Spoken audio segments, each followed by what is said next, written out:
আজকে বিশ্ব জুড়ে চলছে ইসলাম বিরোধী তৎপরতা, ইহুদির দ্বারা, খ্রিস্টানদের দ্বারা, মুশরিকদের দ্বারা तमाम পৃথিবী জুড়ে চলছে মুসলমানদের নিধনযোগ্যতা, মুসলমানদের বিভ্রান্তি, চক্রান্ত, এদেরকে কলে ফেলে, সংকটে ফেলে, এদের জীবনটাকে উৎকণ্ঠা করে তোলা, সব রকমের চেষ্টা চলছে। আপনি বলবেন যে অংশ মুসলমানরা আল্লাহকে মানে, রসুলকে মানে, কোরআন সুন্নাহকে মেনে চলে, ভাই এদের কাউকে দেখেছেন কি আল্লাহকে বাদ দিয়ে, নবীকে বাদ দিয়ে, কোরআনকে বাদ দিয়ে তাদের কথায় সবাই এক বাক্যে ঢলে গেছে?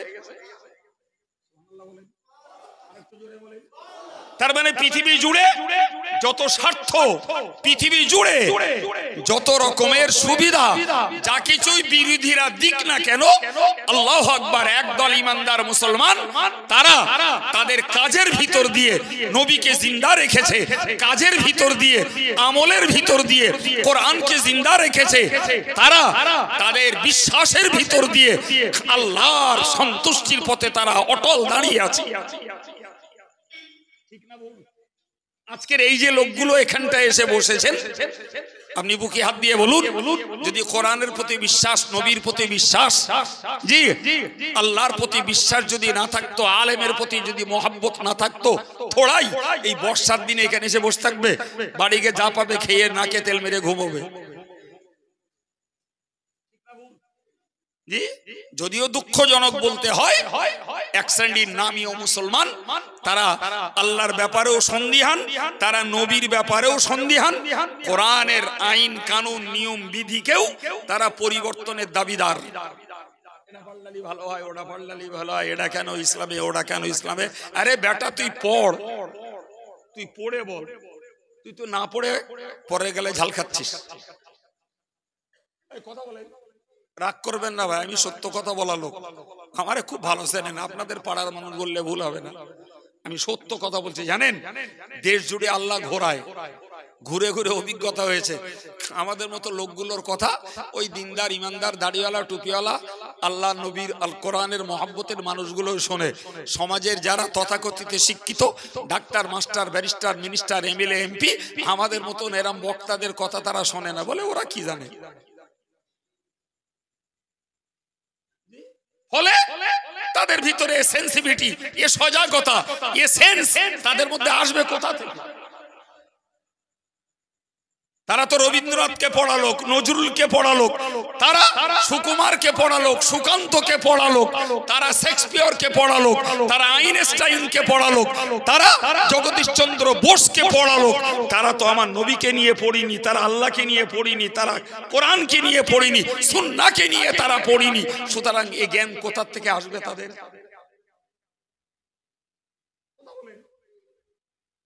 শুধু চার দোকান গরম করলে হবে না বাপ, ওজন করার বাটকারা আম জনতার কাছে নেই। চার দোকান গরম করার লোক আছে আলাদা। বিশ্বাস করুন, আমার লাইফের রেকর্ড বলছি, আমি 33 বছর ধরে জলসা করছি, সারা বাংলা আর বাংলার বাইরেও একাধিক প্রভিন্সে আল্লাহ নিয়ে গেছেন। খুব বিলক্ষণ নিরীক্ষণ করে দেখেছি তথাকথিত সমাজের আধুনিক শিক্ষিত বুদ্ধিজীবী জ্ঞানী পণ্ডিতরা এই জাতীয় কথাগুলোর কোনো মূল্য দেয় না। কিছু জ্ঞানী মানুষ আছে, তারা নিজেরা পড়াশোনা করে হোক আর দূর থেকে কিছু কথা কানে তারা ধর্ম আচরণ করে, এই পর্যন্ত। বহুত শিক্ষিত মানুষ ধর্ম করে, কিন্তু তুলনামূলক কম। তুলনামূলক ভুল বললো মনে হচ্ছে বাপ, একটু বলবেন? আপনারা তো শোনা লোক আর আমি বলা লোক, ধরা পড়লে আমার ধরবে, আপনাদের ধরবে না। ভুল বলেছি প্রিয় ভাইরা আমার।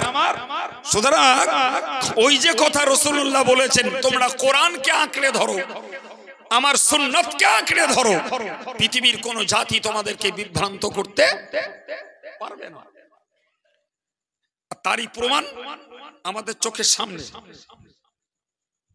চোখের সামনে দেখেন না, দুনিয়া জুড়ে সুদ চলছে, গান চলছে, মদ চলছে, চিটিংবাজি চলছে, মানবাধিকার লঙ্ঘন চলছে, কিন্তু এর ফাঁকেও একদল মানুষ কোরআনকে নিয়ে, সুন্নাহকে নিয়ে, আল্লাহকে নিয়ে তাদের জীবনযাত্রা চালিয়েই যাচ্ছে। ও যা পারে হোক, ঠিক না ভুল, যা পারে হোক। এরা এদের জায়গায় আছে। কিন্তু যারা বাউন্ডারি ছাড়িয়ে ইসলামী নাম নিয়ে পরের সীমানায় ঢুকে পরের জিনিস লুটপাট করছে, এদের জন্য নিশ্চিত দুঃখ। সম্মানিত ভাইরা আমার, তো আমি আপনাকে বোঝাতে বোঝাতে এই জায়গা পর্যন্ত এসেছি যে নবী দিবস উদযাপন করা মানে শুধু কিছু কাহিনী, শুধু গল্প, কিছু সুরস্বর, কিছু টানটন, কিছু নবীর শানের গজল আবৃত্তি, এগুলোই নবী দিবসের হক নয় বাপ। নবী দিবস উদযাপনের হক হলো এটাই, নবীকে নিয়ে চর্চা করো, নবীর অ্যাক্টিভিটিস, নবীর কর্মদক্ষতা, তার জীবন আদর্শ, এগুলোকে নিয়ে ভাবো এবং তুমি তোমার লাইফটাকে ওই নবীর সঙ্গে মেলাও। মিলে দেখো মাইনাস কত প্লাস কত, কতটা মিলছে আর কতটা মিলছে না। তুমি যত প্লাস করতে পারবে তবেই তো তোমার জন্য নবী দিবস হবে নাজাতের একটা ওসিলা। সম্মানিত ভাইরা আমার, তো আল্লাহ পাক যুগে যুগে নবীদেরকে পাঠিয়েছেন হেদায়েতের জন্য, আল্লাহর পথ দেখানোর জন্য, আল্লাহর সন্তুষ্টির রাস্তা দেখানোর জন্য। যারা নিয়েছে তারা তাদের কপাল খুলেছে, যারা নেয়নি তাদের কপাল পুড়েছে। পৃথিবীর ইতিহাস তার জ্বলন্ত জ্বলন্ত রেকর্ড। তা না হলে বেলাল আফ্রিকান কেনা গোলাম, সে এসে নবীর গোলামি করে জান্নাত দখল করছে, আর নবীর নিজের চাচা আবু লাহাব সে নবীর দুশমনি করে জাহান্নাম খরিদ করেছে। ঠিক না ভুল? এবং তার জাহান্নামের বার্তা খুদ কোরআনে মওজুদ, খুদ কোরআনে মওজুদ, এটি কারুর গালগপ্প নয়। সম্মানিত ভাইরা, আমি এই পর্যন্ত বলার পরে আপনাদেরকে এবার একটু স্পেশালিটি কিছু কথা শোনাই। আমি কোরআনের একটু অংশ গোড়ায় পড়েছিলাম, এখানে হাফেজ ছেলেরা আছে, হাফেজ সাহেব আছে, তারা জানে, মৌলানাও জানে। কোরআনের ৩য় পারার একদম প্রথম অংশ মাত্র ৩ লাইন পড়েছি। আমার আল্লাহ পাক বলেছেন, তিলকার রুসুলু ফাদ্দালনা বা'দাহুম আলা বা'দ। এই যত নবীকে পাঠিয়েছি এদের মধ্যে কিছু নবীর উপরে আমি কিছু নবীর শ্রেষ্ঠত্ব দান করেছি। আর একটু মন খুলে বলেন, এই শ্রেষ্ঠত্ব, এই মর্যাদা, এই প্রাধান্যতা কে দিয়েছেন? আল্লাহ। সেখানে আমাদের নাক গলাবার কোন সুযোগ আছে? এরপরে আল্লাহ বললেন, মিনহুম মান কাল্লামাল্লাহ। এই নবীদের মধ্যে কিছু নবীর সঙ্গে আল্লাহ কথা বলেছেন। সুবহানাল্লাহ। আবার বললেন, ওয়ারাফা বা'দাহুম দারাজাত, তাদের কাউকে কাউকে আমি কয়েক স্টেজ মর্যাদা বাড়িয়ে দিয়েছি। ব্যাপারটা কার? মাশাআল্লাহ। এরপরে বললেন, ওয়া আতাইনা ঈসা ইবনে মারইয়াম আল বাইয়িনাত, আমি মরিয়মের বেটা ঈসা নবীকে বেশ কয়েকটা অলৌকিকত্ব দান করেছি, অসাধারণ কিছু মর্যাদা দিয়েছি।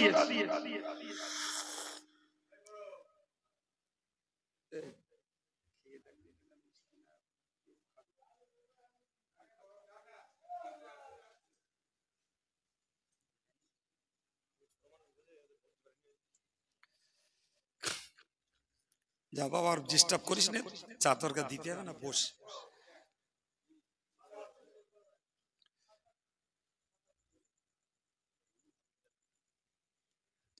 ওটা খেয়ে ফেলো। প্রিয় ভাই আমার, এরপরে বললেন, ও আইয়াদনাহু বিরূহিল কুদুস, আমি জিবরিল আমিনকে দিয়ে মরিয়মের বেটা ঈসাকে সহায়তা করেছি। এই বাংলা মানেটুকু বললাম, এরপরে একটু তাফসীর শুনিয়ে দেব। কি বলেছি বাবা? আরেকবার বলছি, কটা কথা বলে রাখুন।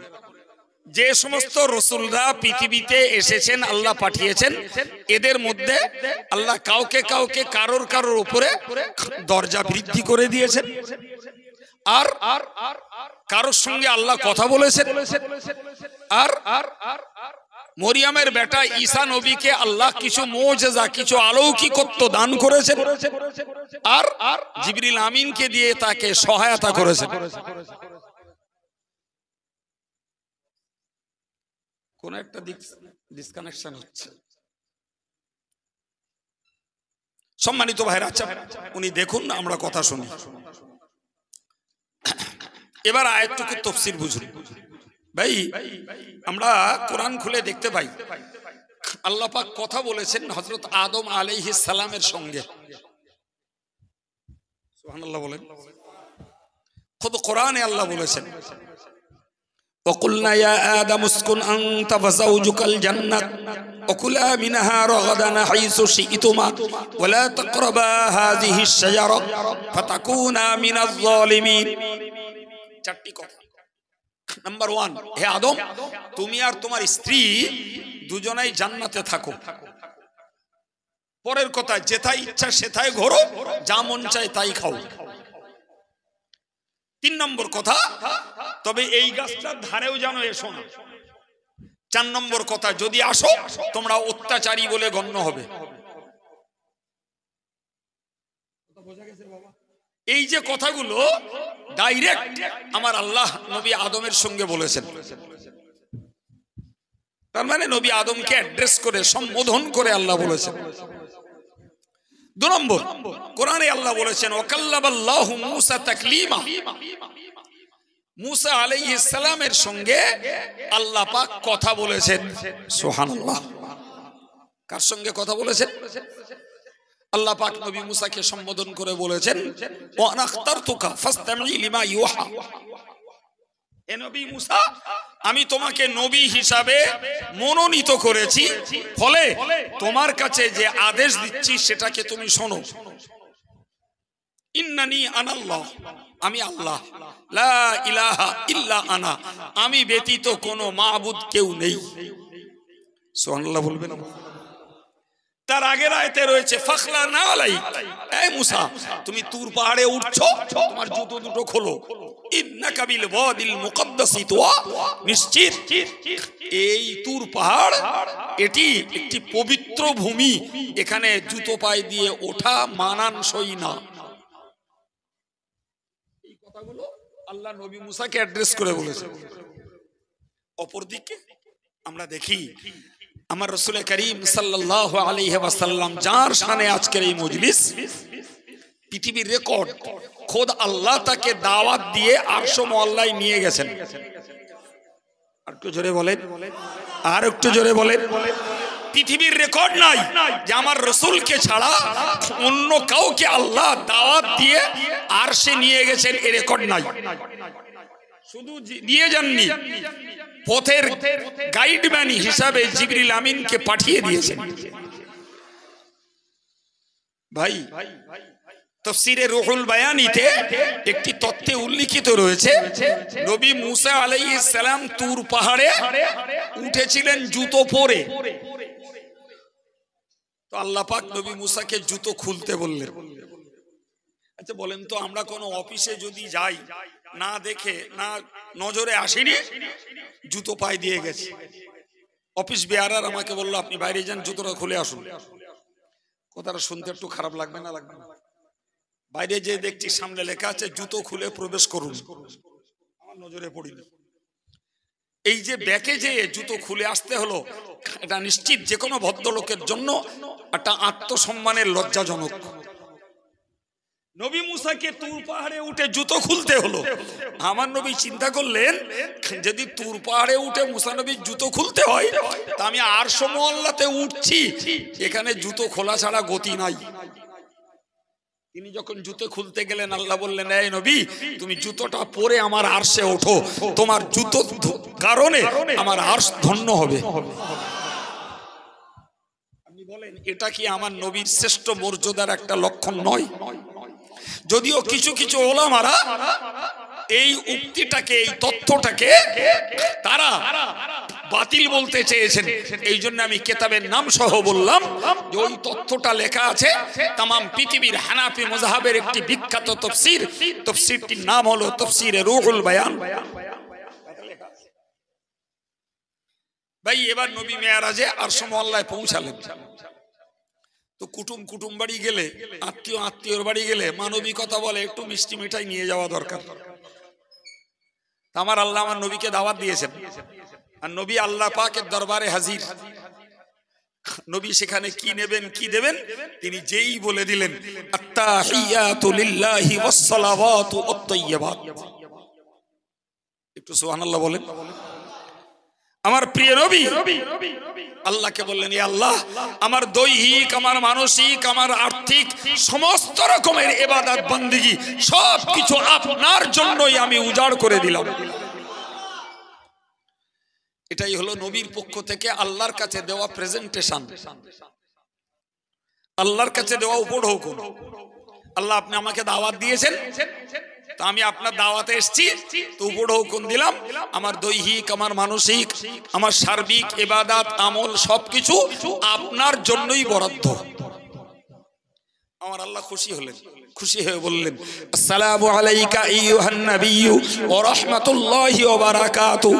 ও নবী, তুমি যেমন আমায় কিছু উপঢৌকন দিয়েছো, বিনিময়ে আমি তোমাকে দিলাম আমার শান্তি, আমার রহমত, আমার বরকত সবকিছুই তোমার জন্য বরাদ্দ করে দিলাম। আল্লাহর নবীর কথা, যেটাকে আমরা নামাজের বৈঠকে পড়ে থাকি, বৈঠকে 2 রাকাত 3 রাকাত 4 রাকাত যে নামাজই হোক, দ্বিতীয় রাকাতে একবার প্রথম বৈঠকে, একবার শেষ বৈঠকে পড়তে হয়। একে হাদিসের ভাষায় বলা হয় তাশাহুদ, আমরা সরল ভাবে বলি আত্তাহিয়াতু। ঠিক কি না? এই তাশাহুদ নামাজের মধ্যে পড়া ওয়াজিব। এই ছেলেরা কি বুঝলাম আমরা? তাহলে আল্লাহ পাক আমার নবীকে দিলেন সালামুন মানে শান্তি, রহমত মানে করুণা, বরকত মানে প্রাচুর্যতা।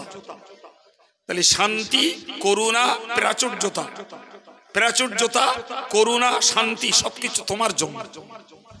আমার নবী উদার চিত্তে বললেন, আমার আল্লাহ এত বড় বড় নিয়ামত আমার জন্য দিচ্ছেন, তো আমি একলা ভোগ করব না।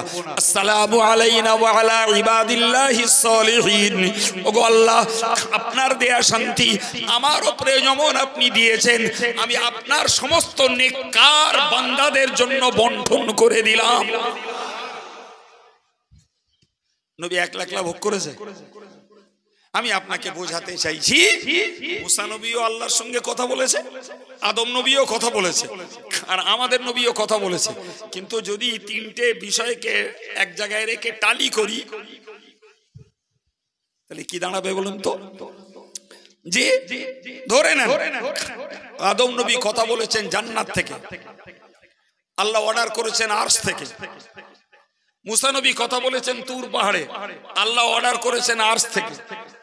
আর আমার নবী কথা বলেছেন, কোরআন বলছে ফাকানা কাবা কাউসাইনি আও আদনা, আল্লাহ থেকে নবীর দূরত্ব ছিল 2টো ধনুকের দূরত্বের মতো, তাছাড়াও কম।